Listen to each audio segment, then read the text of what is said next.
Hello, this is the Westminster Standard. I'm Ryan Beasy. Revoice and its Side B acceptance of a worldly identity have been a source of division and confusion within the PCA. On this episode, we will consider the ongoing dangers to the PCA from Revoice and those who are sympathetic to its Side B ideology. We'll hear from a ruling elder who was once a supporter of Revoice, but has now repented of his views and has embraced a reformed understanding of soteriology and sanctification. Now, for this episode, we're doing a joint endeavor with teaching elder George Sayour and the Presbyterian and Reformed Churchmen podcast, which he hosts, and I do recommend to our listeners here. George Sayour, thanks for participating. Yes, Ryan, thank you. Yes, so for PNR Churchmen, Ryan and I were fighting over this guest, and I claimed I claimed rights because of the ruling elder status. But of course, that's, you know, Ryan and the Westminster Standard podcast has ruling elders too. So, well, we're joined today by Charles Higham, a ruling elder at and clerk of session at Westminster Presbyterian Church. Is it in Sumter, South Carolina? Sumter, South Carolina. All right. Well, Charles, thanks for being on the show. Would you give us a little personal biography, background, how long you've been ministering, and where? I know we were talking a little bit earlier about that. Mm-hmm. Yeah. Well, I'm basically from Sumter at this point. I've lived here since I was 6 years old. My parents divorced when I was very young. And my mom, my older sister, and I moved in with my grandma and grandpa. My grandpa passed away, so that left me in a house of three women. So I tell people all the time I was raised by three women, my mom, my grandma, and my older sister. So, and generally, then that's when I say, well, so if you wonder what's wrong with me, that's it right there. No, but, we moved to, we lived in New Mexico, and then we moved from there to South Carolina here, and that's that's kind of the early life. School was always kind of hard for me. Not hard like the academics, but I just didn't get along well with others. I was always a bit of a nerd. One of the things that I love to tell people, I don't know that I've missed a chance yet. I'm a huge Godzilla fan. I own everything Godzilla related that I can affordably get my hands on. You know, my son loves Godzilla. Your son is awesome. So I know. I know. But anyway, so, you know, it's like I had the more nerdy hobbies, and that just wasn't cool on the schoolyard. I was kind of bullied a lot. We didn't grow up in church. We were a Christmas Eve family. We weren't even Easter Sunday. Like, just we would occasionally go on Christmas Eve with my grandma's sister and her family.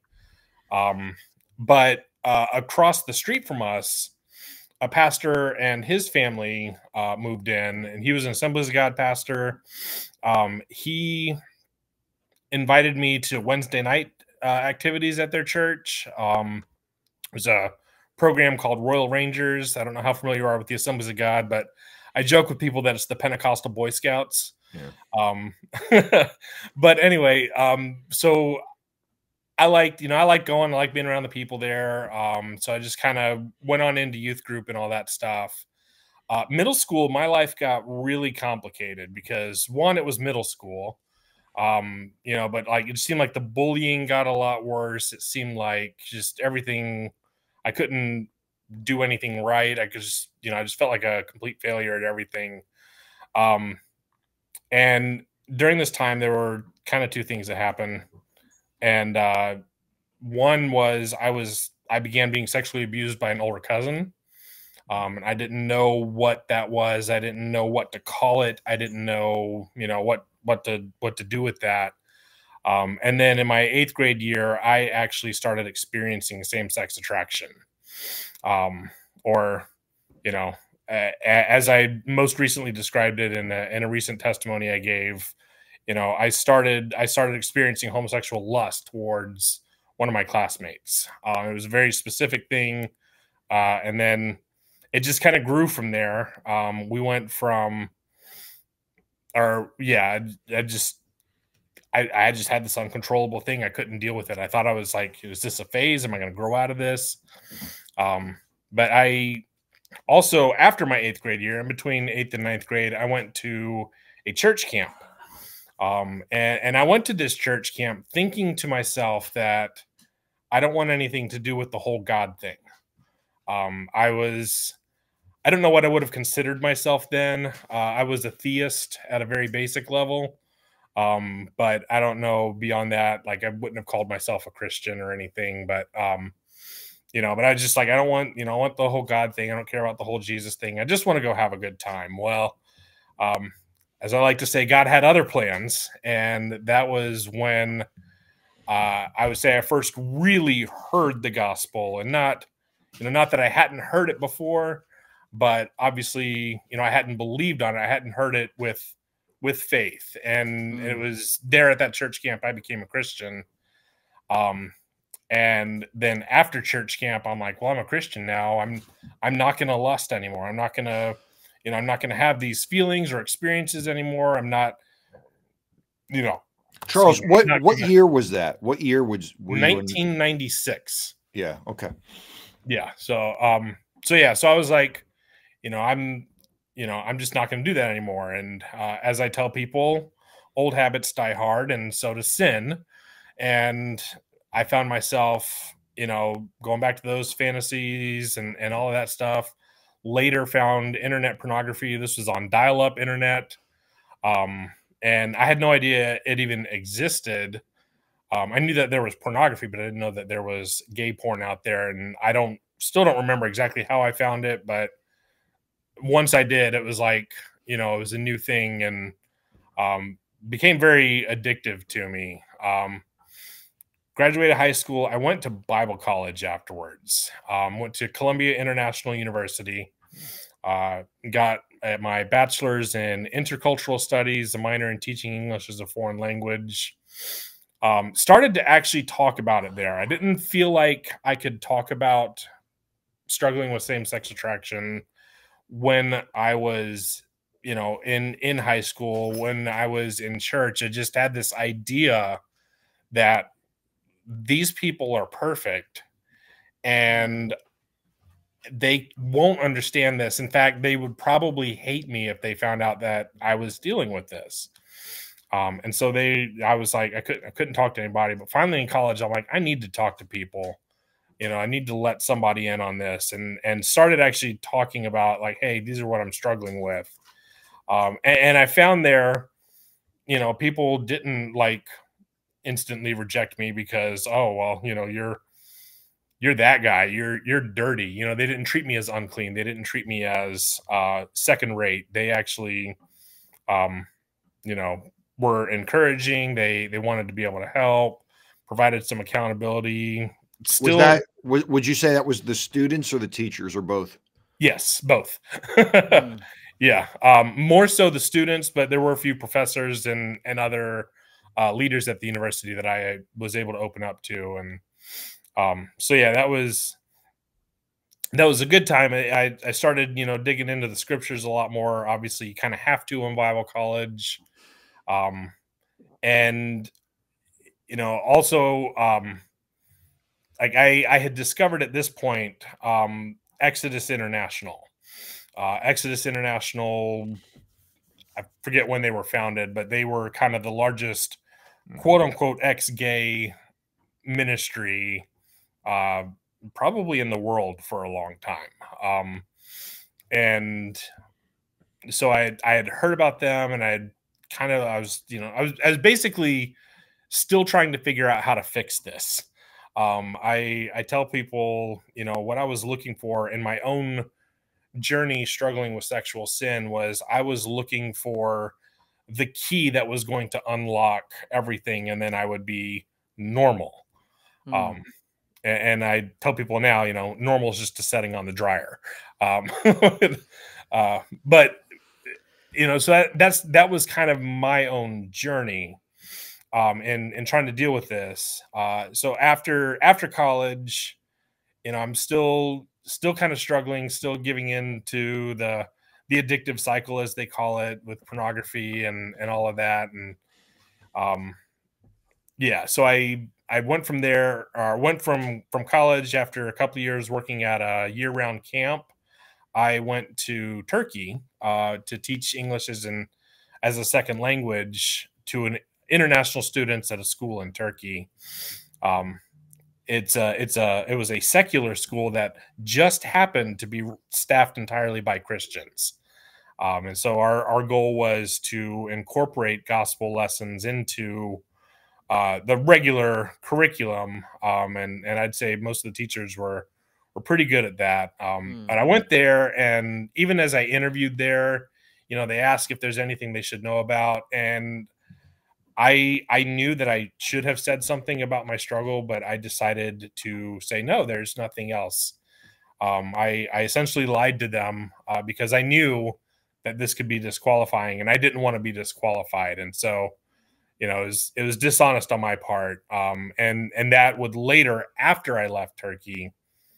What did they ask? What question did they ask? They asked if you did porn, or did they, I mean, what No, would they have asked? They asked about, let's see. Well, I think it was like there were questions about, you know, my life with the Lord and all that kind of stuff. So there's some general questions, but there's like there's a question about your relationships with the opposite sex, and I said, well, they're fine. Like, there's nothing to worry about there. They didn't ask about the same sex specifically, but then they asked, you know, is there anything else that you think we need to know about you? And again, even in that moment, I felt a little bit of conviction that I should tell them, but I decided to keep my mouth closed. And that was a bad decision. I didn't realize how bad of a decision it was until looking back. I was thinking about it, and I was like, you know, we were in kind of a hostile environment in Turkey. They weren't necessarily too fond of our school.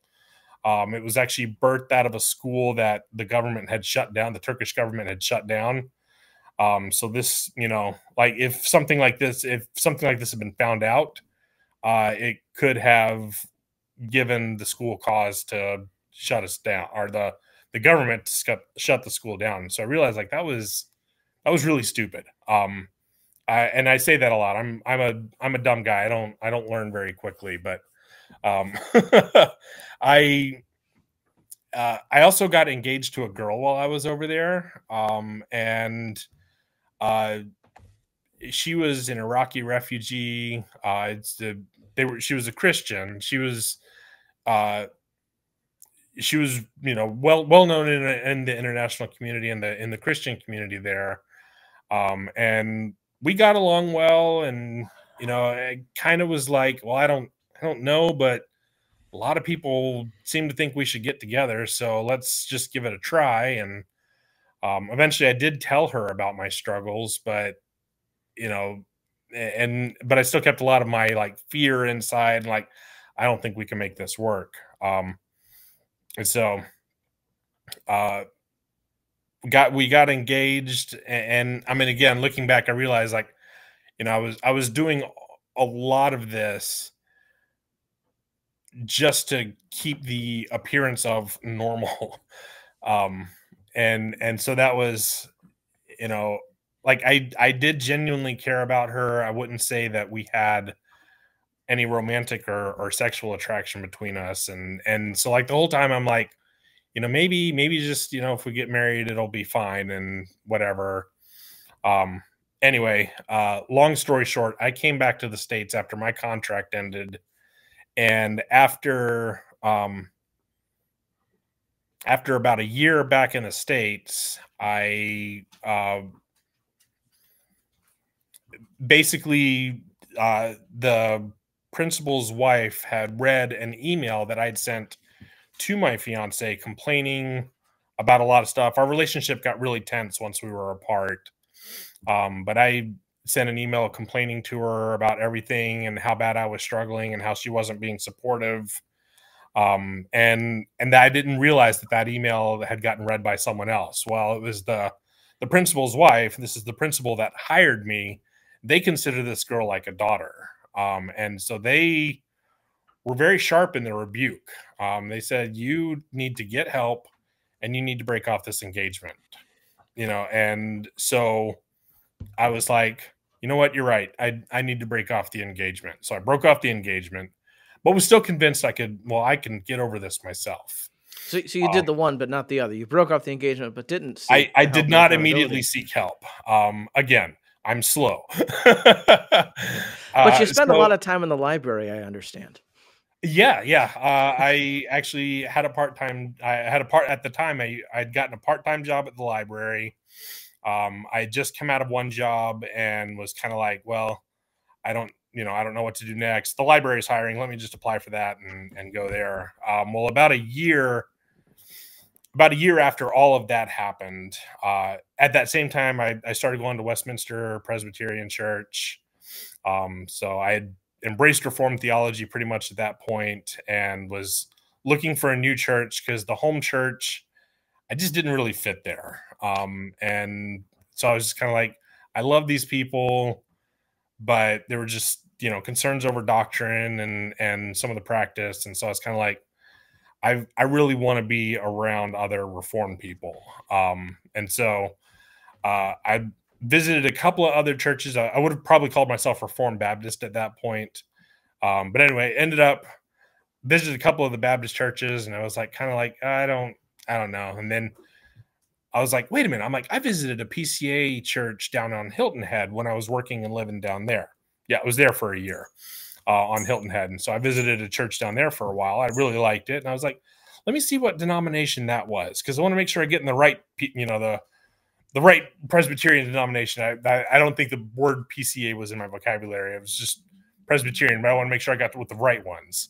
And so that's how I found what I found. They were PCA, Westminster's PCA. Okay, I'm going to go to Westminster. And right from the start, it was like fantastic. I really enjoyed the people.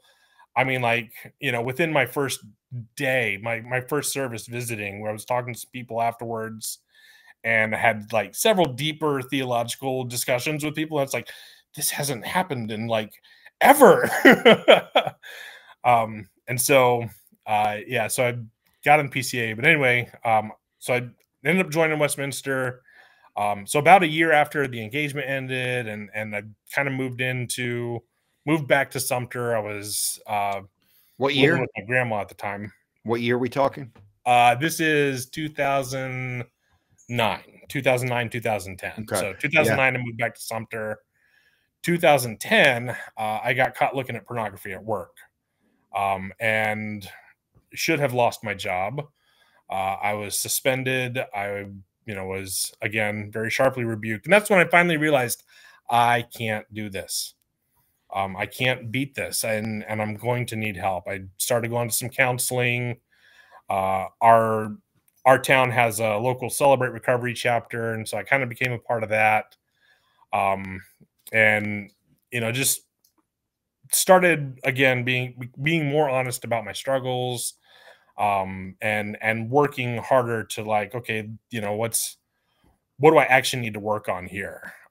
So I feel like this isn't very brief. This is like 15 minutes. Yeah. So Charles, let me just jump in with a little bit, because like, since this is a crossover, Ryan and I didn't exactly work out an intro, and I know he often does an intro. So first, and I know Ryan and I would both say this. Thank you, first of all, for sharing your story. It is vulnerable. It is probably uncomfortable, and this got born out of a number of tweets that you had felt compelled to do, that I'm sure we're going to talk about, where you, there you go. I've been wrestling with doing this for some time, but it seems the Lord won't let me sit on it. I used to support Revoice and even attended the 2022 conference. And you have a thread of tweets where you reject side B gay Christianity now. And, given what's gone on in the PCA over these debates, first of all, this was brave, because it would be very easy to just not say this publicly, not, I mean, this is repentance, right? I mean, you could just change your view quietly and then support a new view, but you felt the need, because of your own walk and struggle, to communicate this. And so I think that's brave, and I commend you. And you are speaking about sensitive things from your childhood that isn't easy to admit. And so thanks for being on with us first. Yeah. I mean, and we said a little bit of this before we started recording, but just wanted to share that. My question before you move into the next phase is, at this time where, you know, you were, maybe to use some language, is like in the closet, trying to keep it in the closet. What was your understanding and relationship to the desire? Like, did you, you know, because a lot of these discussions now center around this theological word called concupiscence. Mm-hmm. And, you know, in the Reformed world, we have a different understanding of that than say people in the Catholic world, or even broadly evangelical world. Mm-hmm. So what did, like, was it for you just a shame thing, or was it about the fact that you recognized there was a stigma to it, so you didn't want it to come out? Or did you recognize at that point, particularly before you were in a PCA church, that it was like that the desire itself was objectively wrong? Like, where was your relationship to it at that point? Yeah. I think I had just always seen it as like, this is a, you know, this is a temptation, not a sin kind of thing, unless you act on it. When I cooperated with it, it became a sin, which, That's a Catholic view, probably. yeah, that's much more of a, yeah, I realize now that's the Catholic view. But I was definitely much more like, well, this is just a temptation that I have to overcome. So There was also a shame and the social stigma.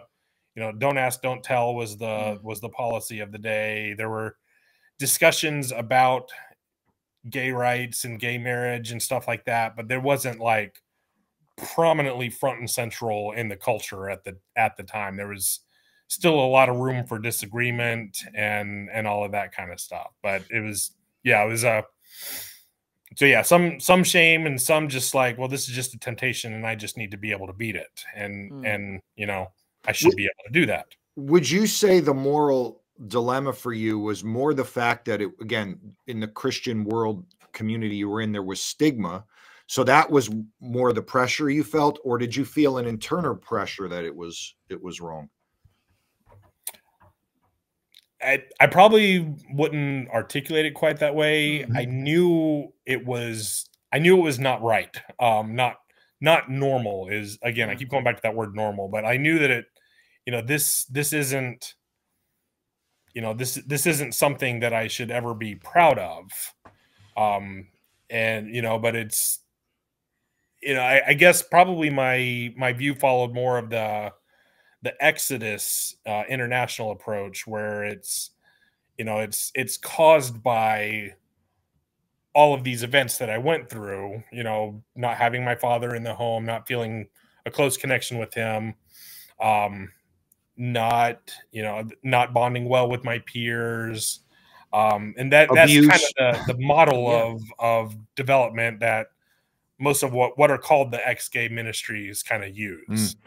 Yeah. So, brother, let me just tell you, like, growing up, I had all kinds of things I was ashamed of, and I didn't need it to be, you know, this stigma to do it. I just knew, you know, there's we're fallen, you know, even as a, you know, I was Catholic actually, but I still understood, like, why am I, whether it was hate or lust or whatever, why am I feeling these things, you know? So again, I just don't, I don't want you to feel like this one thing is Right. you know, so. Yeah. And I would say, I mean, most of my focus was on the one thing, and, you know, like, well, it seemed like at least my biggest sin struggle. And so it's like, you know, if I can just take care of this one thing, then I'll be sanctified. Like, it was kind of a, you know, Yeah. I mean, that was the thing. There was a pursuit of perfection in me that was unhealthy. And even again, growing up, I'll put it this way. I was never told that every time I sinned, I was going to hell as a Christian, but I don't think I was ever told that that wasn't true either.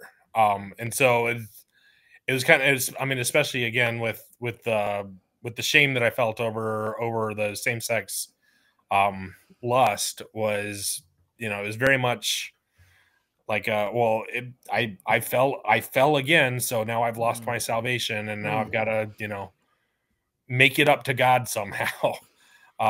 And so, yeah, it was like I said, it was a terrible cycle. And Yeah. that's why Reformed theology is so comforting. It's like, you know, not that we can just do whatever we want, but like, you know, it's not, oh, God loves me not, God loves me not, you know, kind of thing. Yeah. But you know, it's you referenced you've married and you have a family now. Yes. So you know, as you're struggling with this, and you went to the Revoice conference in 2022. So Yeah. still, this struggle has been a lifelong struggle, and yet you know, striving for holiness. Hmm. Tell us about that. Yeah. So yeah, so my wife and I actually met at the library. She started working there. We spent weekends in the same department. Struck up a really good friendship. We were friends for about 4.5 years, and you know, everyone was like, you know, when you're all going to start dating, and like even our youth group, we were working with the church youth group at the time, and they were calling us Chim. Her name is Kim. And so they were calling us Chim. That was their little like. So they were wanting us together. Everybody was wanting us together. I think really she was wanting us together, but was understanding that, well, you know, I've got the struggle, and I just don't know if I can make it work. Um, and it's ironic. It was actually an article on spiritual friendship, which is Wesley Hill's website. A guy talking about mixed orientation marriage. I put that in quotes now. But you know, it was like, I was like, okay, I'm like, I don't really agree with the terminology thing. I'm like, but the friendship he describes with this girl sounds a lot like me and Kim. Like maybe we could we possibly get together?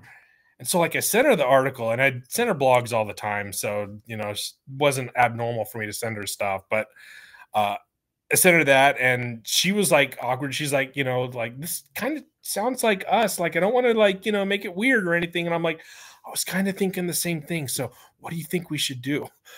So we talked and we prayed. We went to friends, and we went to our pastor, sought counsel and all that. And basically we were like, well, we think that this is, we'll give it a go and see what happens.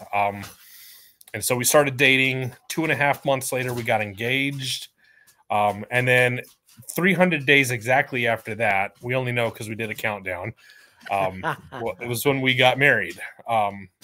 So it's like, once we started dating, it was very much like, you know, okay, this is going to work. And, you know, and again, it was nice when, you know, she knew about the struggles, and I tried to be open about any fears that came up, but at the same time, I was trusting the Lord to work out the details. And, you know, yeah, that was in 2016. We got married. Our daughter was born 1 year and 1 week later. Her name's Gracelyn. We named her Gracelyn because it means basically waterfall of grace or river of grace. And it's like, we like that. So, and then 1.5 years later, my son was born. And I had already decided that my firstborn son was going to be a junior. So, and we were going to call him CJ. And let me tell you, we could not have picked a better name for that kid. He is a miniature version of me in almost every way. He's 5 years old now. Huge Godzilla fan, just like me. And I'm like, yes, I have someone to pass the legacy on to. We got to get our sons together. Yeah. So yeah, so that was around the time when the Revoice debate was obviously starting to happen. And very intense. I mostly just stayed out of it. I was still kind of tied in with some of the ex-gay ministries, and they weren't too fond of Revoice and all that stuff. And really, what I thought the issue boiled down to is kind of like what some people are still saying, that, you know, maybe this is a semantics thing. It's just, they're just using the label, but, you know, not in any, like, maybe not necessarily in a way that's negative or anything like that. And so it's kind of like, yeah, that's probably not the way that I'm going to go. You know, I'm just going to stick with the people that I'm with and keep learning and growing here. Well, a good friend of mine that I'd met actually through one of the ex-gay ministries had read Greg's book after it came out, and Greg Johnson's book, Still Time to Care. And so he was like, you got to read this book, man. It's so good. It's so good. And this is somebody, I mean, he was in the PCA. Yeah, that's how we became friends. We met at an ex-gay conference, and we were both PCA guys, and so it's like, great, we're both Reformed. This is fantastic. So we went around picking on the Pentecostals the rest of the week. But, Oh. half joking there, half. But anyway, we had a good friendship and stuff. And then so he was like, yeah, you got to read Greg's book. And I was like, I'm like, Greg's associated with Revoice, and I didn't realize that it was, that Greg was the pastor of Memorial, and that Memorial was at the heart of the heart of the first conference and focus of the, what kind of brought this debate into our circles. Were you a ruling elder at this point? No, I didn't become a ruling elder until 2021. So yeah, around that time.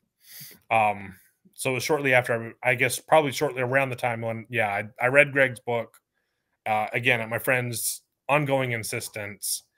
And I was like, I think he says some good things, but I still don't know. I mean, Revoice is kind of just a thing, and everyone seems to say no. And so it's like, I wasn't going to go there. And then my friend was like, well, why don't we go to the conference? I'll pay for you to go to the conference. And I was just like, free trip to St. Louis. Free trip to St. Louis or wherever it was that year. It was at Dallas that year. Dallas. Okay. But yeah, so I was like, well, I'm like, okay, well, I'll think about it. I still wasn't really like on board. And I'm ashamed to say this, what kind of finally made everything fall into place and for me to start actually being in favor of Revoice was really, it was my own lust. And I wasn't looking at anything pornographic or anything, but it was like, I was on Instagram and scrolled across a reel, and it had like two guys sharing a kiss. And it's like, like I don't support this, but I would, at the time I would have said I found something beautiful in it, which, I mean, it's just, it's sin. It was my own sin deceiving me. Yeah, and that's just a great point. This isn't right, but it's obvious that these two guys love each other, and that love is real. And that's one of the big things in Revoice. The love is real, but the sex is bad, kind of thing. And so I was just like, and when I said it, I was sitting there thinking about it, and I'm just like, I'm gay. And that was the first time I ever said those words, even out loud. It was just to myself at that moment. But I was just like, oh, well, that explains everything. And so I went to my friend and I came out to him and said, hey, dude, I'm gay. And he's like, great, man. And so I was like, yeah, he had, started using the gay label himself at that point. And so, when I said that to him, then it's like, yeah. And then there was another good friend of mine. I said, yeah, like, I had, I don't think I had recommended him Greg's book at that point, or maybe I can't remember. But anyway, I had another friend, and I, had a little coming out with him. I came out to my wife, told her, yeah, I'm gay. And, not that I'm going to leave or anything like that. I don't have any plans of leaving. I want to be in this marriage, but this is just making sense of my life so far. And so before that, because this is a distinction I've attempted to make in articles I've written and stuff, but like before that, you would have viewed it as desire, descriptive of desire, and Revoice made you view it as defining of personhood. I think so. I think I still tried to nuance it. Like, I'm not saying this is who I am, but this is just, this fits my struggle. This fits just, and so even in saying those terms, I don't think I really fully embraced what Revoice means by those terms. But I think, you highlighted an important aspect and a reality that our experience often shapes what we believe is true. And so it wasn't that the scripture had convinced you that I can have this conception of myself, even if I don't act on it. It was, this feels good, so it must be right. And that's essentially it. It was like, well, this feels right. So this feels like the right way to go. So this is, again, not that I was going to, embrace, homosexual activity or marriage or anything like that. But, yeah, that was kind of at the heart of it. It was my own experience with saying, well, this must be right How can this because, be wrong? yeah. So what were some of the takeaways from the 20, you said you went to the 2022 conference. What were some of the takeaways? Did that help you settle into that position for a season? Not really. When going there, I was kind of uncomfortable the whole time. Even like, and it was funny because I was so excited. My wife thought I was too excited about it. She was like, I'm not really coming to, I kept talking about it. I'm like, yeah, I'm going to Revoice. Can't wait to go to Revoice. Can't wait to go hang out with my friend. And, because he lives in Tennessee. So we ended up meeting up in Atlanta and flying together out there and stayed together at a hotel and stuff like that. And so, it was like, and there was a part of me that was like, I am excited because it's a little bit of a break from the normal routine. Mm-hmm. But yeah, I was there at the conference and so I was excited. I mean, like I had my little notebook. I bought a notebook just for this conference so I could take copious notes. I'm also a terrible note taker. So you can guess that how my copious notes turned out. They're very sporadic and whatever, but going into the conference, I knew that they had one speaker that used the they them pronouns. And I was kind of like, that seems a little like counterproductive, but whatever. I can have my disagreements with them. And that's what I saw that may be just a little quibble because, so I was like, well, I'm like, I'm just going to, keep going through with this and listen to the speakers. And there's some stuff that's like, yeah, that's pretty good. And then there was some stuff that was like, I don't know why I don't like this. Like this doesn't quite seem right. And I couldn't articulate it at that moment. But it didn't pass the smell test. Yeah. There was a smell, a spiritual smell test that was like, something's off. And I couldn't quite figure it all out. And, like even when like the person I was most excited to see was Greg Johnson, because I'd read his book. I actually had him autograph my book while I was there. Because my wife actually kind of insists on getting books signed every chance you can. So, and I was like, well, I'm like, plus I really like this book. I mean, I've recommended this book to lots of people now at this point. So, so his talk was the one that I was probably the most excited about. And like when he was done, I was just kind of like, okay, that was something. Like he spoke from the text about, where Jesus says, these who do my will are my mother and brothers and sisters. And rather than it be about, because what Jesus seems to be getting at there, if I'm understanding the text correctly, is, he's saying, basically those who do my Father's will are my family, and by extension, our family. Others who are pursuing Christ together are our spiritual family. But the way Greg seemed to go with that text was more about the idea of chosen family.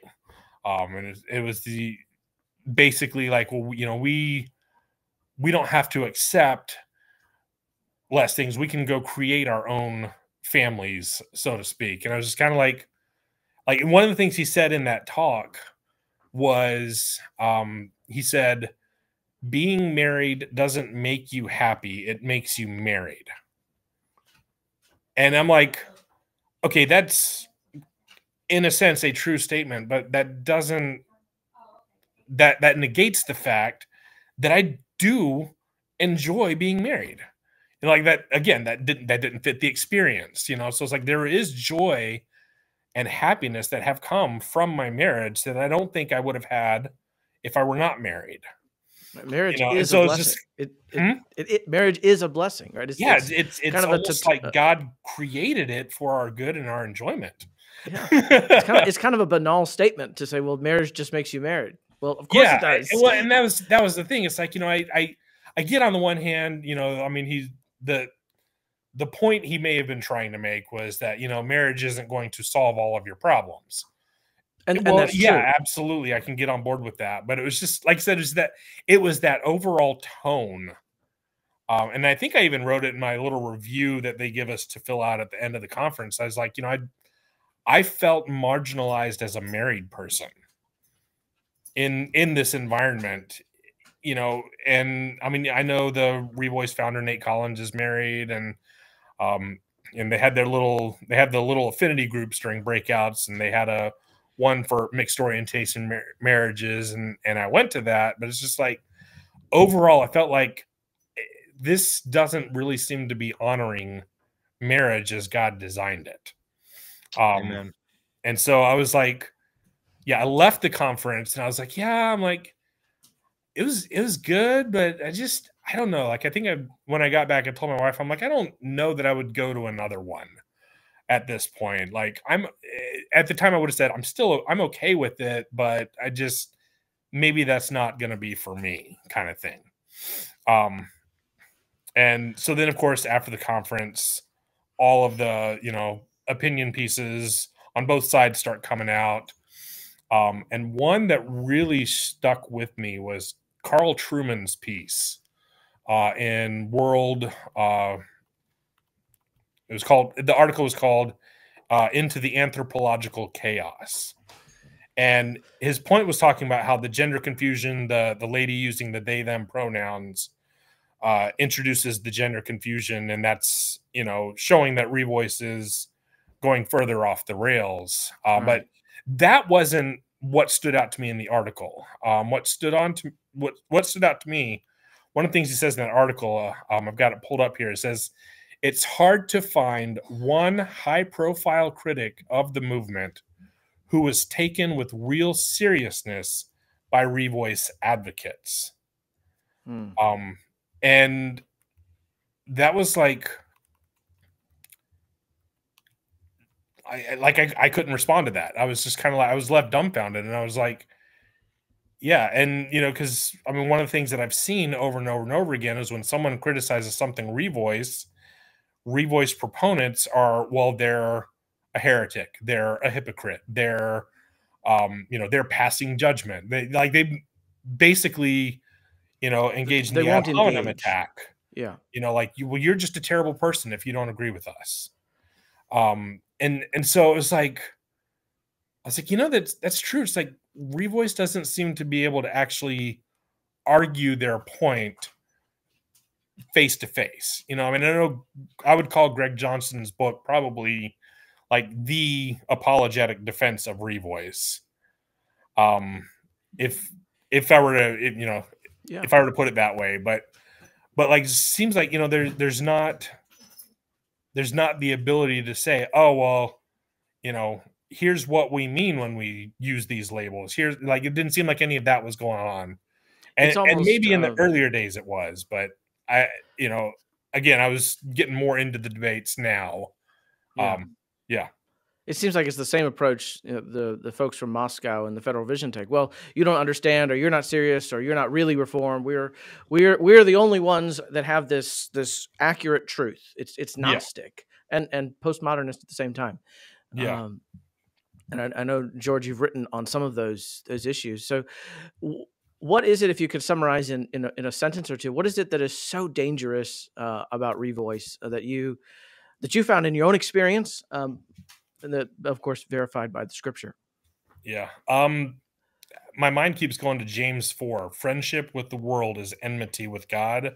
And it seems like Revoice is the most dangerous thing about Revoice is that they're seeking the world's approval, or at least the world's acceptance in some way. And, I mean, Greg Johnson in his book says, like, he uses as an example of his approach, a conversation that he had with someone who was transgendered at some art show that his church, that their chapel hosted. And, basically the proof that Greg used that this is the approach was that this transgender person said, well, you guys are the nicest Christians we've ever met. And it's like, is nice the goal of the gospel? Right. Like, there wasn't, maybe it would have been more effective if he told the story of someone who actually came to their church and, became a believer or something like that. Came But to no, faith like, and repentance. Yeah. that's the picture was, oh, they called us nice. They think we're nice. This is definitely the way to go because somebody on the opposite side called us nice. And so that's why I just like, and that was, again, when I was caught up in it, I was like, yeah, that's great. But now I'm looking at it and I'm like, but what about repentance? Where is repentance? And that's where, and I know it comes down, again, concupiscence and that idea that sinful desires are in and of themselves sin to be repented of. And, but it's like, yeah, so that was one of those things, again, looking back now, I'm like, yeah, that's wanting to be friends with the world. We're going to adopt the world's language. We're going to adopt the world's categories, and we're just going to sprinkle a little Christianity on them. But really, it sounds a lot more like the world than it does Christ. Well, let me. Go ahead. No, you got it, Ryan. I see. Well, I just want to push back a little bit. That some people have said. Here's a quote between the Presbycast podcast and a former Presbycast guest, Derek Radney, who says, in large part, the problem has been perception, particularly in how the PCA, TEs, and Memorial are connected to it all. That has been said at Revoice. So you're saying this isn't just a perception problem, if I understand you correctly. This is a worldliness problem. I think so. And again, and I think Sayour Butterfield's new book really addresses this well when she talks about, we're not talking about terminology, we're talking about ontology. Yes. And we're talking about anthropology. Another author I've read, Jared Moore, who's a Southern Baptist pastor, wrote a book called The Lust of the Flesh. And it's all on this idea of concupiscence. But one of the things that he said is like, we are doing theology from anthropology. He says that's what Revoice and those kind of movements are doing. They're saying, these desires, I experience them, so they must not be bad in and of themselves, only if I act on them. But so what does acting on them mean? Well, if it's only the physical act of sex, well, the floor is still wide open. And that was another thing. Within a month of the Revoice conference happening, or a couple of months of the Revoice 22 happening, Greg shared an interview that he did with some place in Europe. I can't remember where.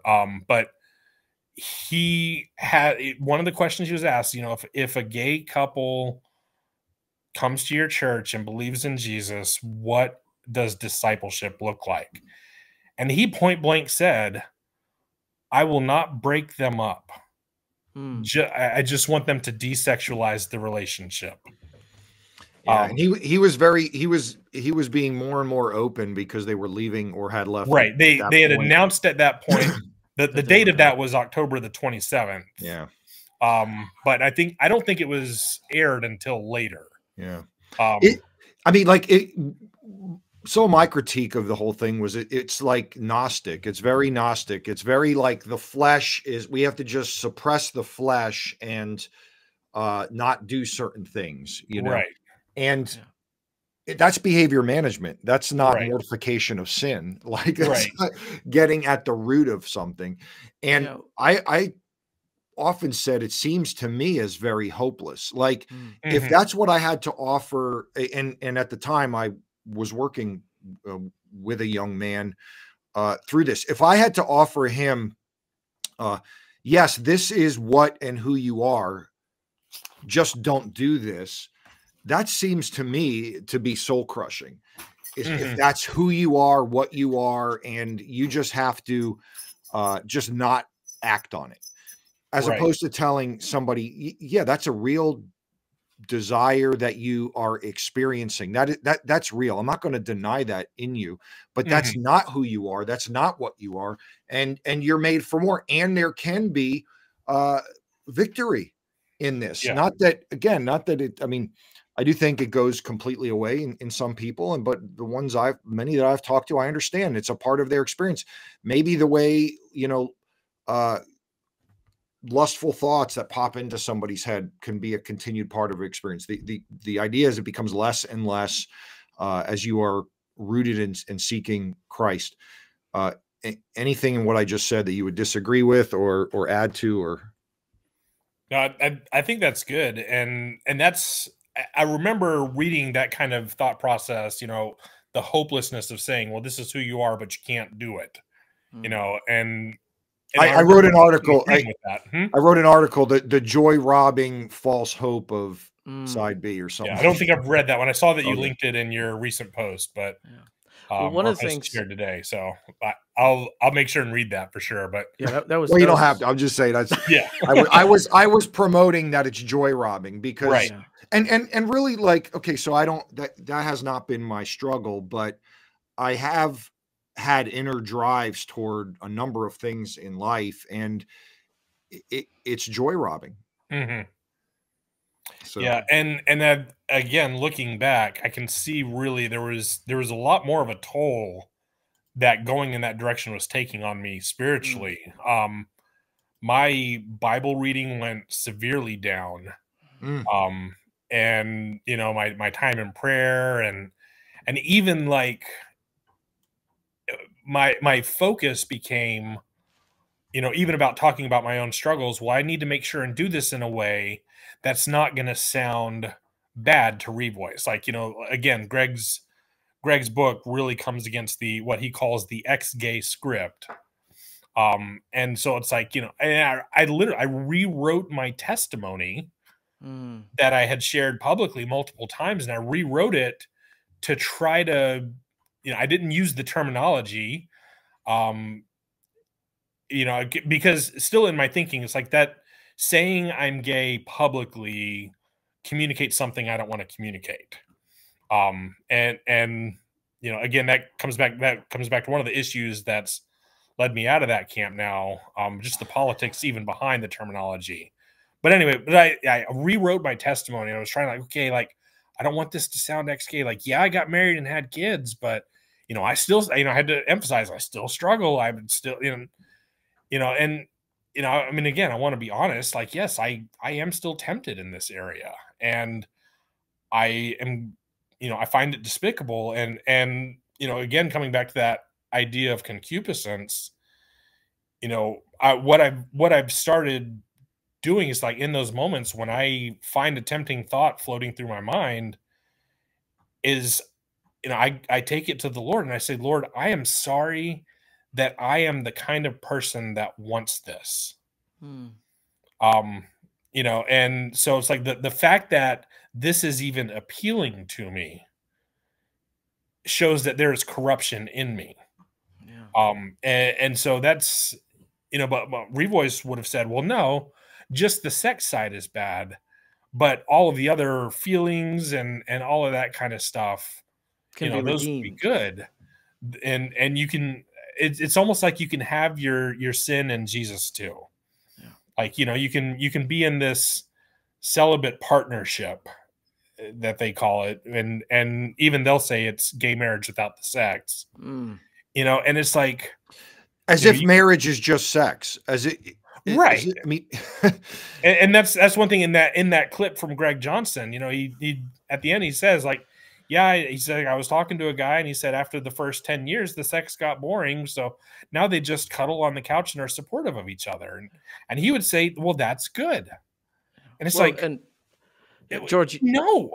yeah, yeah, George, you a year or two ago, back in 22, got into a discussion on Twitter about this very issue that does Revoice promote, what was it, abominable immorality? who And said that?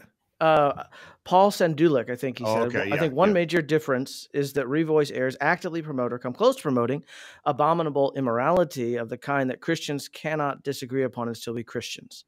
And then Derek Radney, no, this isn't true. Revoice does not promote abominable immorality. A difference over concupiscence does not warrant that charge. And so it seems like if there's this idea that you can be in a relationship without the sex, but still have it be good, that is abominable. That's the point you were making. George, you want to read your own tweet there? So he was saying it's not, Revoice does not promote abominable immorality. I said, yes, it does. This isn't about concupiscence. This point isn't, of course. Much of it is about concupiscence. But I said, promoting inherent goodness in gayness is blasphemy against our Creator and a false anthropology. Promoting emotionally and often mentally sexual, though not physical, lifelong relationships is abominable. And I think, I think our society has reduced romance to sex, and it's just not that. And as I think of my own kids, like, I don't want my daughter or my son giving their heart to somebody who they're not married to.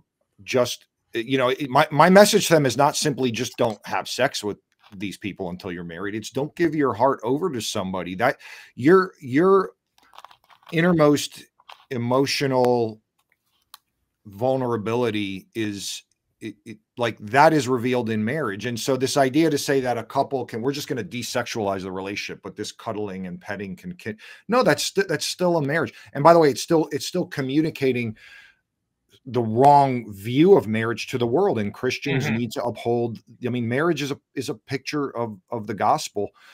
And so, yes. And Revoice, I mean, so just to be clear, because this individual that's on your screen continues to promote, there's a spectrum of views and the whole thing. And at the end of the day, they promoted inherent goodness and gayness. There's gay attributes that will be celebrated in heaven. And again, spiritual friendships are a good thing. And I was glad to hear you say you don't like the language of a mixed orientation marriage, because that is, for, again, I'm not in that, but to me, that seems like it's not honoring to you or your wife or to your Creator, who is, I mean, you're a married man.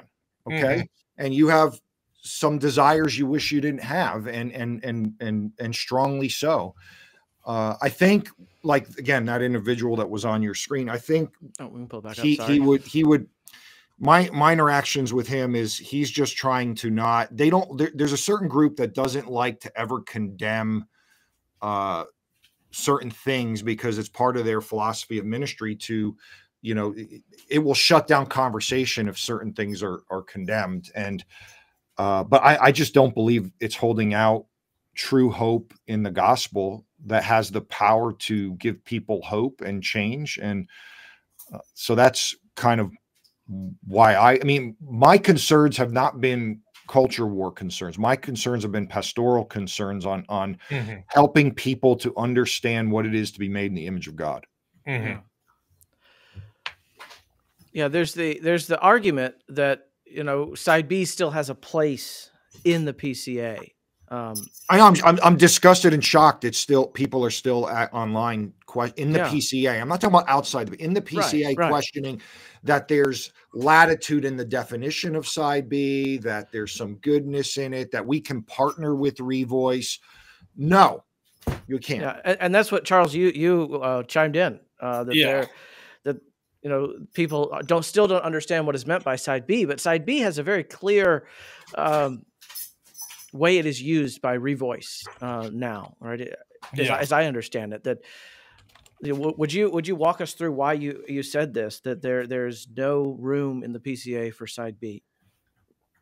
I mean, yeah, it feels like you're having to turn a blind eye to it at this point. I mean, we've been going round and round with this for 5 years now, 6 years, going on 6 years. So 2018. Yeah, 2018 was the first conference. And so I know since then it's been, I know it's been discussed in some circles before then, but still, I don't know how you can say that what they're holding to is just a difference of terminology or a difference of opinion or a difference of ministry philosophy. Yeah. I mean, it's a significant difference. If it's a difference, it's so significant. And again, the whole embracing of, the trans pronouns thing. And that was another thing. When I got to the conference, they say, here's some stickers. If you have a preferred pronoun you'd like to use, put that on your name tag. And I was kind of like, my pronouns are my pronouns. Like, just use English. They were assigned at birth, right? Yeah. I'm obviously a guy. I've got a nice beard here,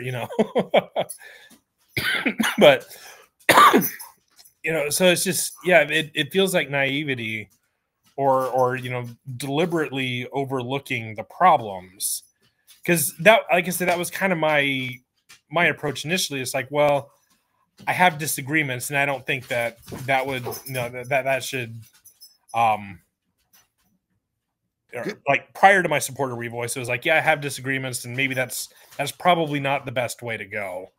I wouldn't have said it was like bad at that point, but I would have been like, I don't think that's the right way to approach things. And again, I didn't even at that time understand a lot of the underlying controversies or underlying things. Again, the spiritual friendships, the celibate partnerships, the chosen family. I didn't realize how much of the queer theory had influenced their model. And so, it's we're not talking about difference of terms anymore. We can pretend that that's it, but I think we're deceiving ourselves if we're doing that. I think we are, we're talking about personhood. We're talking about, the lady that spoke who uses the they them pronouns. She was wearing a shirt that said Imago Dei and had the trans flag, the stripes from the trans flag on Imago Dei. So it's almost saying transness is the image of God. Well, and they do say that. I mean, that's kind of, again, I was kind of like, everyone in the audience was like, when she like showed off her shirt, and I was just kind of like, what's that? So this is not a tertiary. This is a serious threat to the holiness and harmony of Christians. Yeah. You would say, as someone who's been down that road, who's been to these conferences, and who experiences very real struggles. You've seen the consequences of opening that door in your own friendships and relationships, as I gather. Yeah, and that's the thing. I mean, it's like I look back now, and I, on a pretty regular basis, tell my wife I was so stupid to be a part of that.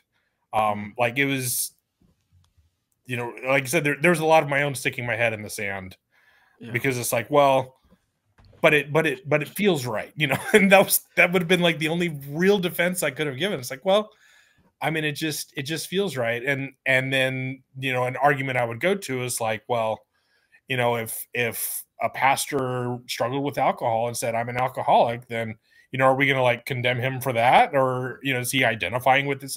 Like, that's what I would have said when I was in support of Revoice. But it's like, well, first of all, I think I would have an issue with a pastor who's like, I am an alcoholic. Right. But I also know that alcohol, can be more of a genetic, physiological stuff. And so, maybe using the term alcoholic in a certain way, he's not saying like, again, apply the Revoice model to the alcoholic. Revoice says, well, you can't have gay sex, but you can have, gay friendships and partnerships. This is what they often flatten the group in the PCA that push. They want to flatten all differences. And so my argument with the alcoholic thing, I wish AA hadn't sort of created this thing, but the truth is nobody is redefining personhood by a propensity for chemical dependency. Nobody. But this is destroying the foundations of civilization in our country, not the desire, but the way we are going to relate or describe it as a category of being. Yeah. And, just to be clear, because I've been in these debates, I understand an initial, like, I appreciate your honesty and how you're sort of it seems like you're discouraged at yourself for sort of going along with it. But there has been a frog in the, pot of boiling water sort of thing. And the terminology of side B 20 years ago, when it first sort of was used, was a little different. It was just a way to say, we're not affirming, these desires exist, but we uphold the Judeo-Christian, the Christian sexual ethic. But that has morphed, and that was the article that I had put, because I kept hearing from this, this individual that's saying there it is. But where he says, well, like, for him to continue to say we're arguing over language at this point, I don't really know how to assess that. So my article shows that every definition of side B at this point contains the identity piece. And they want to boil it down to two things. This desire exists, and we're going to recognize it, and we uphold the Christian sexual ethic. And this article shows there's a third piece in every definition of it that includes the identity being ontological piece. And that's the problem, because that's what society is trying to do. Is there's these different categorizations and classifications of humanity that takes desire and makes them defining. Yeah. And I mean, Nate Collins in his book, one of the ways that they try to parse it out is the difference between same-sex attraction and same-sex sexual attraction.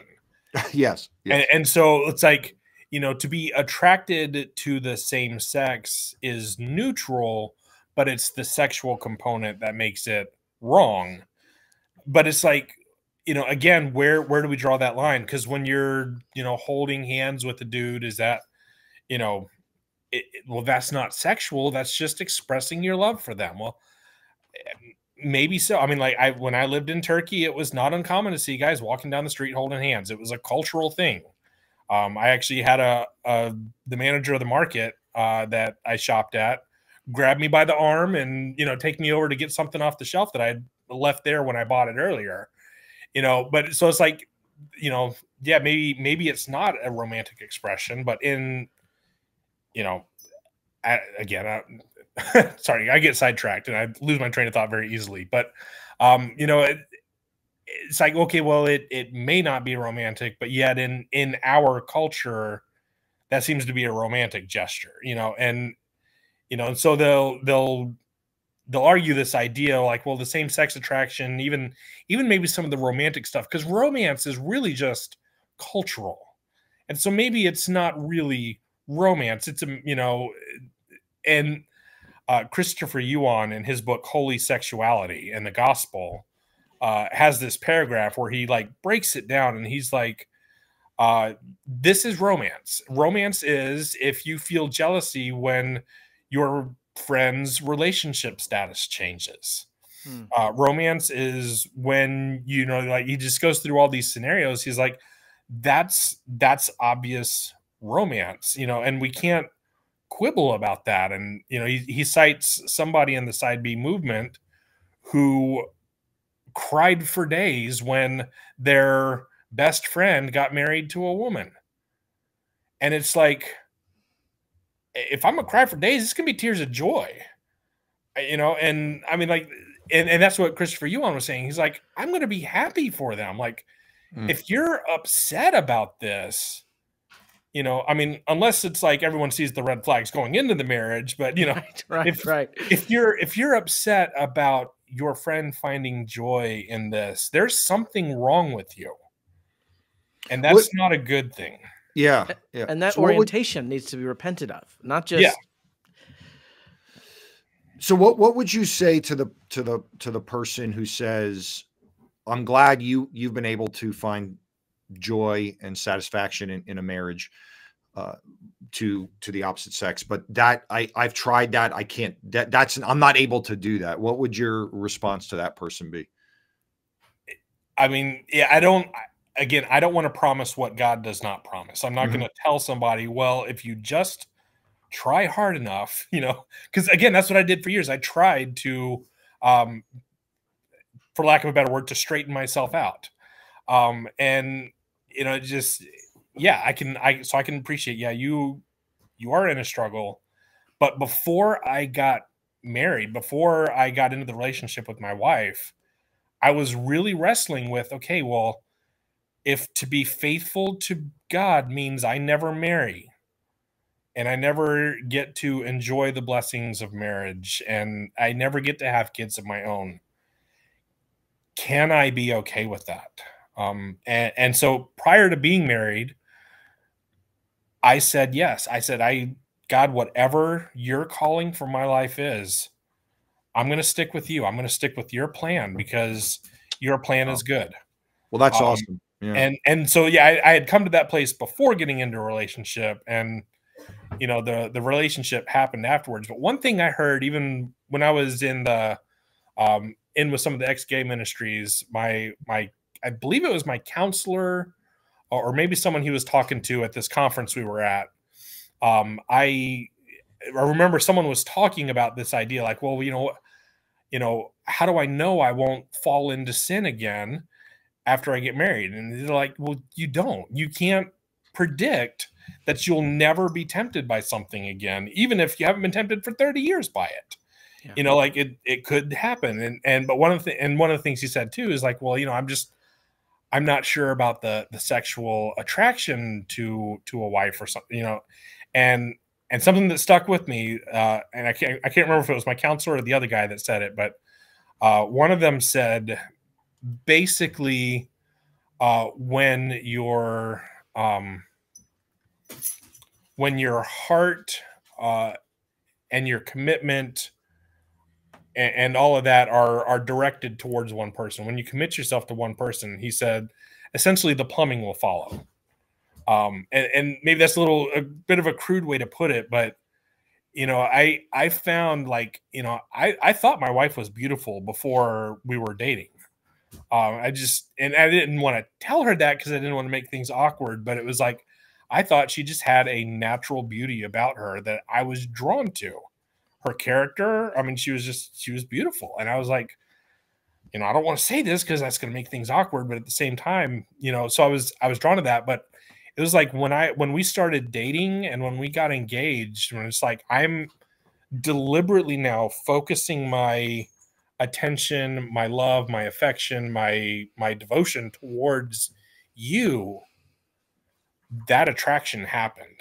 The sexual attraction grew out of that. And so it's like, there's a sense where I want to say, well, just because you don't feel it now doesn't mean it's not going to be there. But again, I don't want to say like, well, don't worry, it'll happen one day.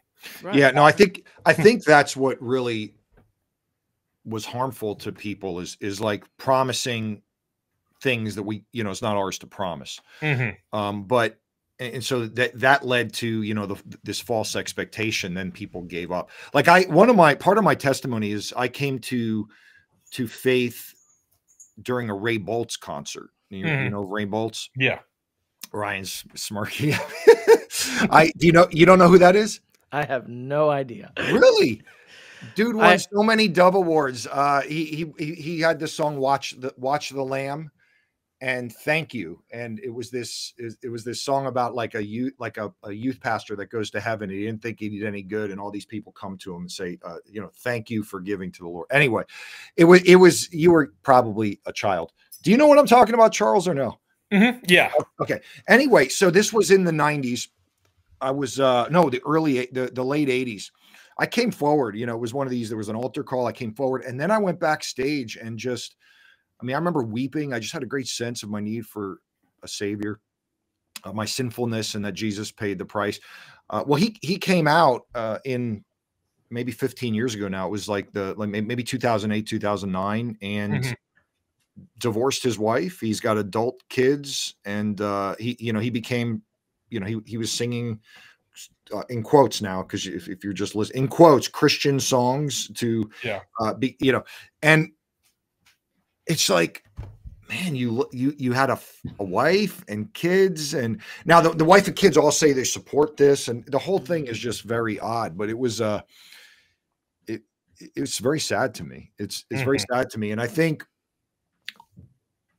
what you said was really just helpful for anybody in life, like submitting your desires to the Lord's desires, Hmm. you know, that's the cost of discipleship, you know. Yeah. Deny yourself, take up your cross and follow me is to, you know, George, deny George. And I've found that to be true in a number of phases in my life. I'm 49 now, and there's some things I really had to submit to the Lord that I wanted, and I submitted them to him, and he gave me new desires. And you know, I don't know that that always happens. I don't know, you know, because I don't want to overpromise. What I want to say is, it's, you know, Paul prayed for that thorn in the flesh to be removed how many times? And God said, my grace, you know, Christ said, my grace is sufficient for you. Hmm. And do we really believe that? But I also believe in the power of him to work, you know, miracles and actually change our hearts and actually grow us in the Lord and make us joyful in the midst of that. And so thank you for just sharing that part of it, because I thought that was great. And it says that what Palmer Robertson said at General Assembly in 22 at Birmingham, that you have to hold the line, right? That someone comes along and cuts the line and said, this far, no further, that the church needs to hold the line on sexual ethics, because there are people out there who are struggling with this. And if you give them just a little bit of excuse that maybe this is okay, or maybe this aspect is something that I can let go in a small way, it will overwhelm. Yeah. And so the church must not tolerate this. There's still a challenge for the PCA from Revoice, would you say?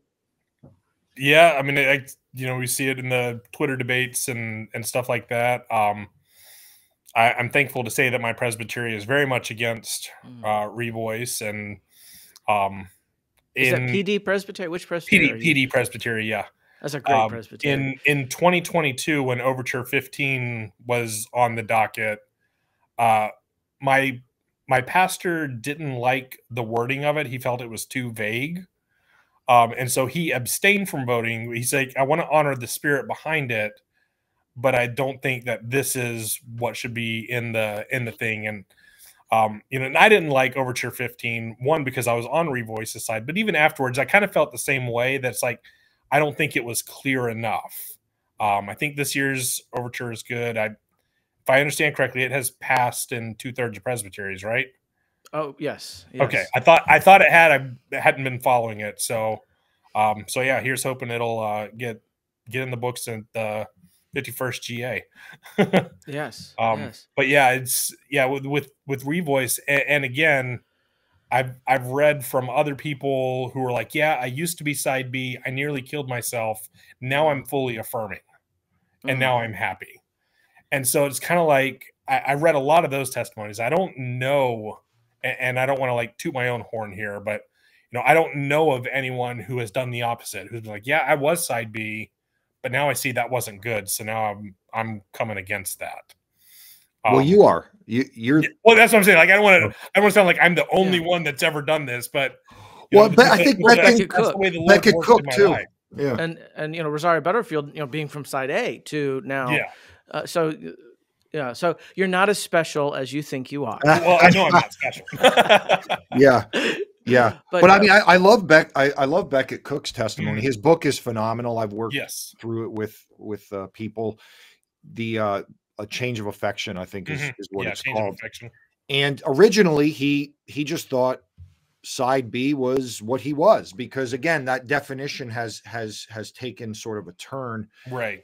And to his credit, he came out and said, no, he didn't come out, but he came, he reject. I mean, it's on his website as a tab to say, you know, side B retraction, and you know, I think as our kids are more and more confused in the schools, and they have teachers and peers telling them, well, you might be this because you don't fit the gender stereotype, or you're having odd feelings, or what, you know, you're not, the opposite sex isn't necessarily attracted to them.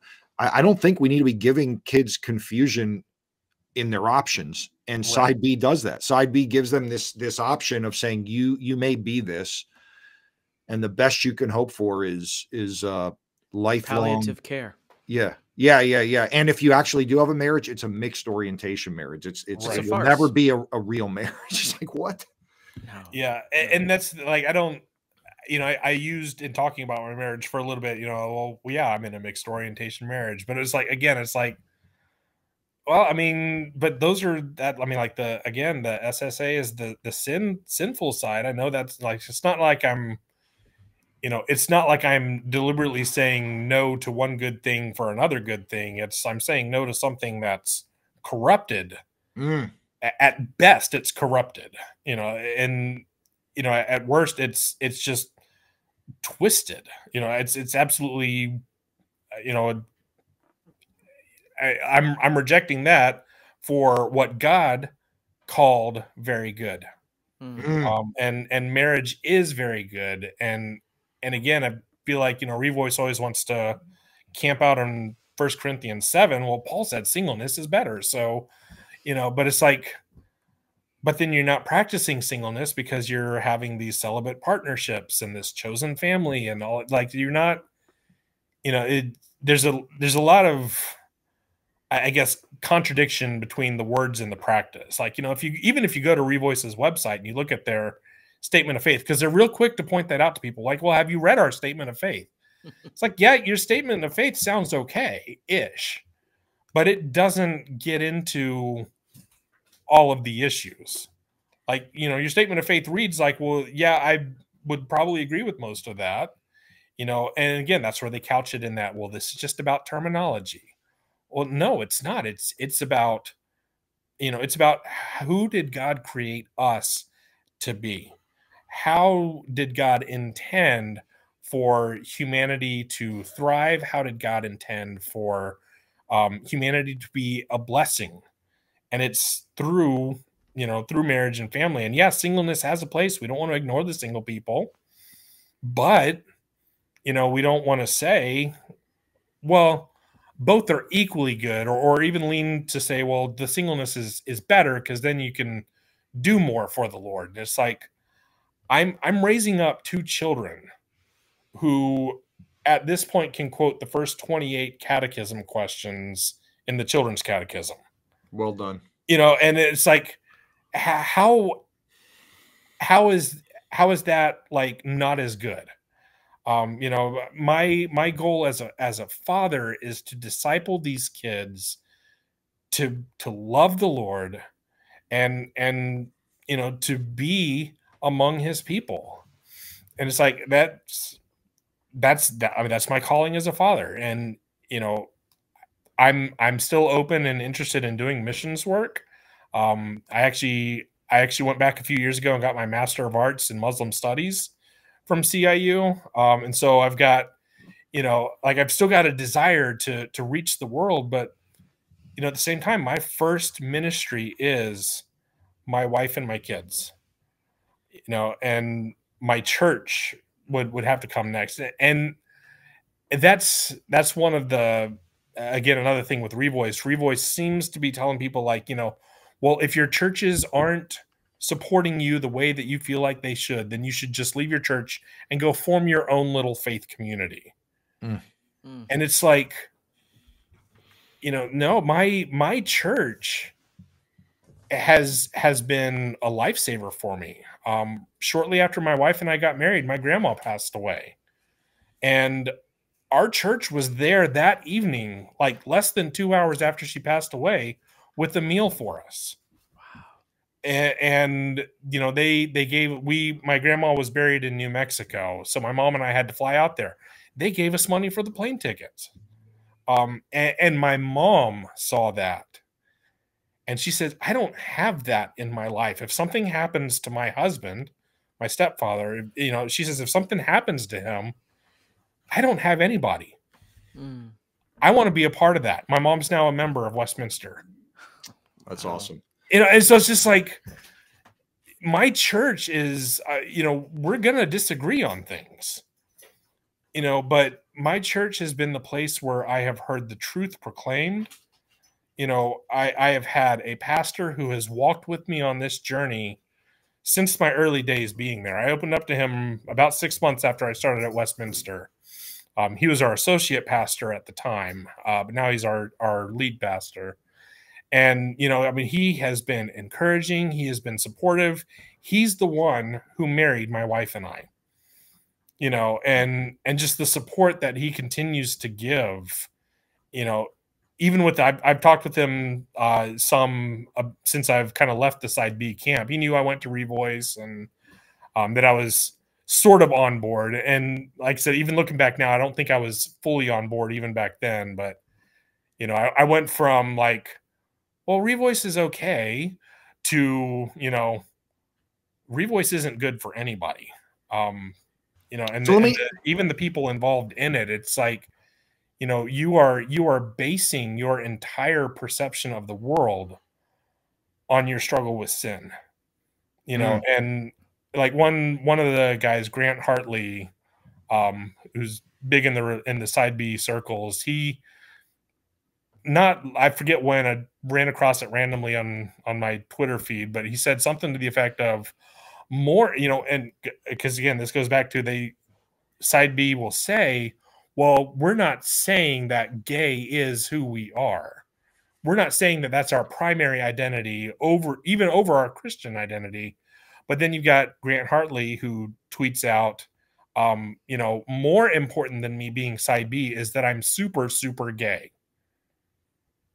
And it's like, so which is it here? You're basing your identity, you're basing your practice, and he's tweeted some other stuff that was like, again, early on in my like starting to leave Revoice behind, were like huge red flags. Like one thing he said is like, yeah, I was, you know, I was at a gay bar and they had a drag show and it was just glorious. And I'm just like, there's something wrong with that. Like I should not find beauty in the deliberate opposition to the Lord. Yeah. You know, and so again, all of this just kind of kept taking me back, like, okay, let's go back ultimately to the scriptures, but let's listen to those that have been speaking against this and see, like, you know, were they right after all? Could I possibly be wrong? And so yeah, I have two questions, okay. Final questions, right? So the first one is, how do you answer the response? Because I suspect there are a lot of supporters in the PCA of Revoice, not because like they think they're, you know, what is it? Eating and spitting out the bones kind of thing. And the reason they're willing to do that, one, is not to ostracize the LGBT community, LGBTQ plus, but secondly, it's they view it as necessary, because if you're going to reach this next generation that already believes that sexuality is being and personhood, we don't have any other way to reach them. We have to just accept that or give up on that piece to be able to tell them the gospel. How do you answer the fact that this is sort of necessary to reach that group of people? I mean, it's just, it's a really backwards thing, you know. I mean, it would be like telling the Christians who gave their lives for the faith, well, you just need to affirm Caesar as a god. You can still have Jesus, but you need to affirm Caesar also, you know. And so, I mean, there's that. It's like you need to compromise what you believe to reach somebody. What are you reaching them for? You know, and what are you reaching them with? You know, I mean, if someone's already bought into the LGBTQ plus ideology, why did they need Jesus? They've already got, like, well, yeah, we know that's who I am. And if we're coming along and saying, yeah, we want to tell you that's who you are, but you can't have sex. Like, well, right. I don't need that. I've got that over, you know. It's like, yeah, it doesn't really reach them with anything. And I mean, you know, again, going back to Rosario Butterfield, she was not won to Christ by compromise. Yeah. She was not won to Christ by having someone tell her. And she said this, you know, she says that they didn't tell me to, you know, we needed to start a lesbian bowling league for the church. You know, but it's like that's true. Like Christianity, the gospel didn't spread because it went along with the cultural idols of the day. It didn't pander to those. It opposed those. It was the contrast that one. Yeah, and that's the thing. People look at that and they're like, "Wait a minute, what's different about these guys? Well, and that's why I asked early on in this, like, if you had your own sense of the sin, it wasn't just the stigma, but was an internal sort of sense. Because that's I think we all have that, and the more the second use of the law is removed in society, that the harder it is for conscience to work. But my last question is, because I have a theory, and I don't know that it's right, but I think side B is going to completely go away. I think it only exists because we're in this middle state. Like, we are in the negative world, as Aaron Wren has said, but we're still living that, we're still all from the transition. And so there still is a sense that this is wrong culturally, even if that's been mostly suppressed. And so you have people growing up in this, and they're saying, well, they're saying this is wrong, but this is how I feel, and the culture is saying this. But like, these people growing up, like born and growing up now, there's not going to be any question in their secular minds that this is part of their being. I mean, it's codified in our laws. It's accepted everywhere in government, in the corporate world, in education. And so to tell somebody at that point who grew up just understanding this is who I am, like, yeah, that's who you are, just don't do this, I just don't think it's going to exist. I think it's going to be coming to Christ as a renunciation of who you are. And so, it's either going to be side A or not. There's not going to be any middle ground of coddling your sin. What do you think about that? I tend to agree. I actually taught a 5-week Sunday school on gender and sexuality using I always get the title wrong, the New Reformation Catechism on Human Sexuality. Is that right? Great. Yeah. Okay. So, and I kind of use that as kind of just a guide to kind of filter my own thoughts. But again, even I've been open in my church about. Is that from the GRN, by the way? Yes, I think it is.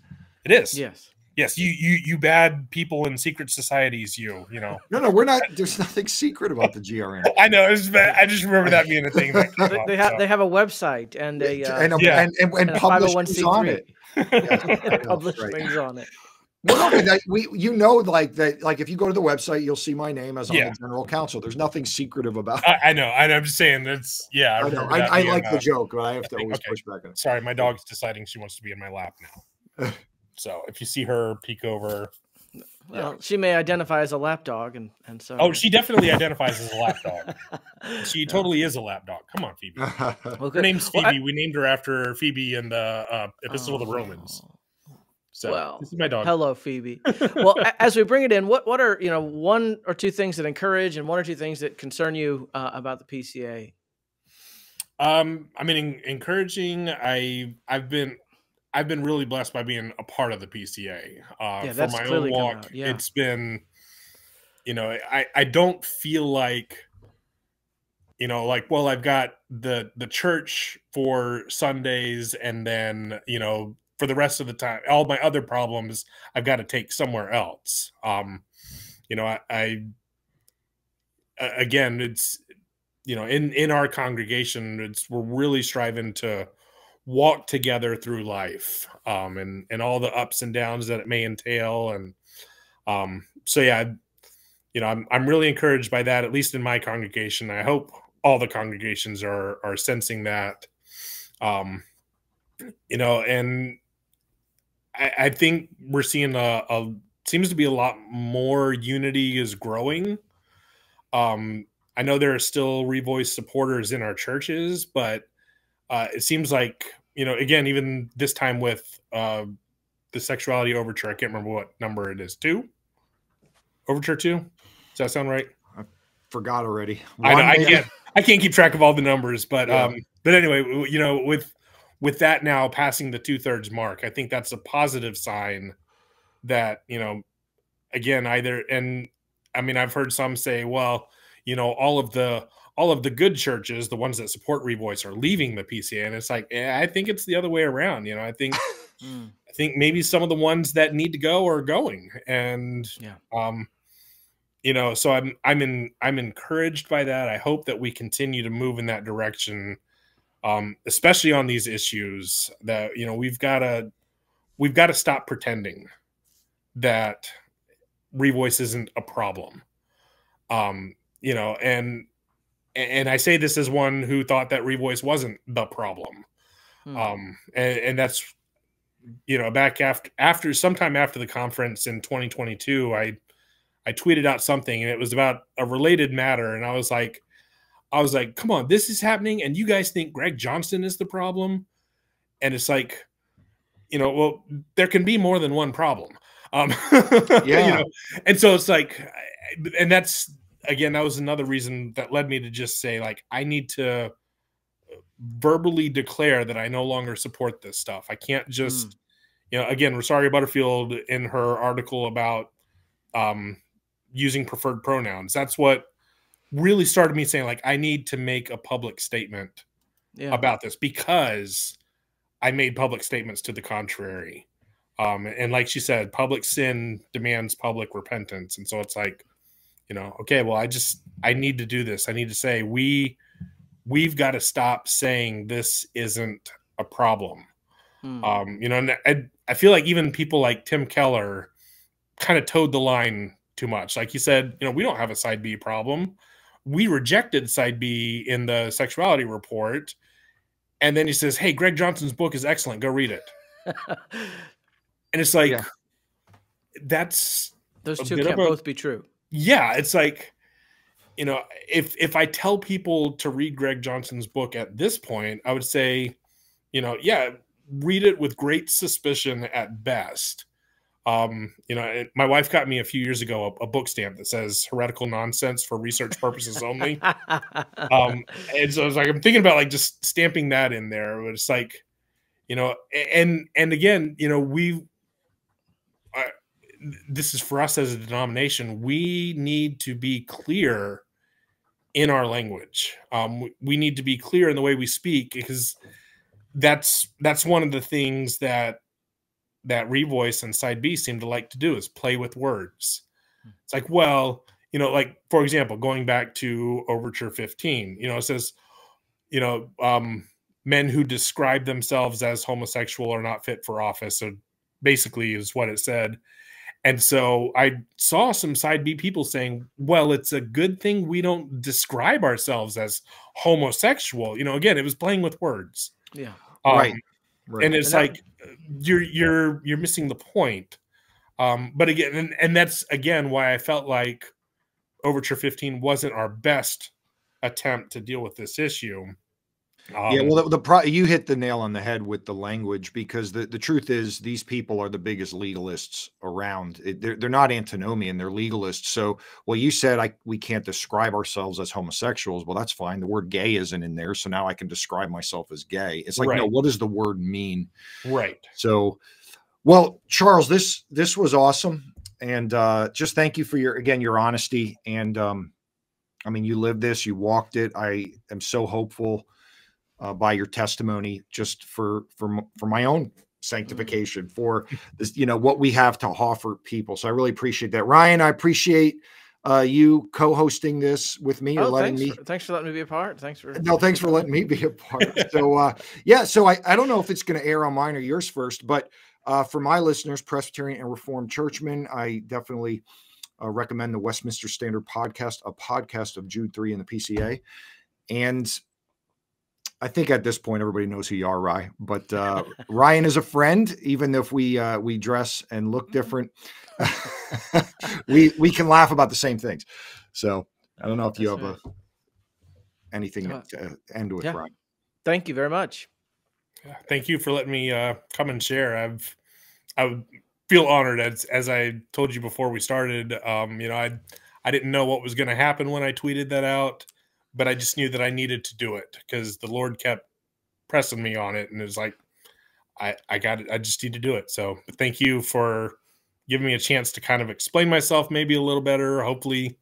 And yeah, feel free to, you know, tell people to ask me any questions about anything that I wasn't, you know, clear on. So, and they can find you on Twitter.